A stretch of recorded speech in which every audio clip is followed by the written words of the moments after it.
बघा आता हा एक प्रॉब्लेम पेपरला आलेला आहे. हा अतिशय सोपा प्रॉब्लेम आहे. आत्ता जस्ट समरमध्ये जी एक्झाम झाली त्या एक्झामला आलेला आहे बघा.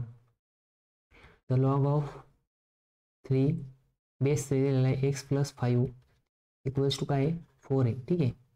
तर बघा मग याचं सोल्युशन कसं करायचं. आता हा कोणता फॉर्म दिसतो लॉगॅरिथमिक फॉर्म. आपल्याकडे कोणता फॉर्म आहे एक्सपोनेन्शियल फॉर्म. एक्सपोनेन्शियल फॉर्म काय राहतो A raise to N equals to काय राहतं यम राहतं. मग ह्याचाच लॉगॅरिथमिक फॉर्म कसा येतो log of m at base a equals to काय येतं पॉवर काय एन. मग एचा एच सोबत कम्पेअर करा. आता हा लॉगॅरिथमिक फॉर्म दिलेला आहे म्हणजे याच्यासोबत कम्पेअर करायचं. मग ए इक्वल्स टू काय दिलेलं आहे आपल्याला इथं 3 दिलेलं आहे.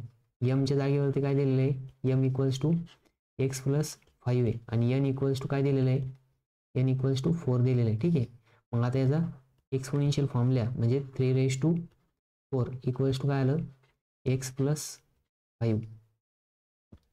मग बघा आता 3⁴ जर केलं म्हणजे 3 1 3 3 3 9 9 3 27 27 3 81 इक्वल्स टू काय आलं एक्स प्लस 5. मग बघा एक्स इक्वल्स टू काय येईल एक्स इक्वल्स टू 81 मायनस 5 म्हणजेच एक्स इक्वल्स टू किती आलं 76. ठीक आहे. मग बघा हा एक प्रॉब्लेम 2 मार्कसाठी आलेला होता. एकदम सिंपल प्रॉब्लेम होता. आन्सर काय आलं 76.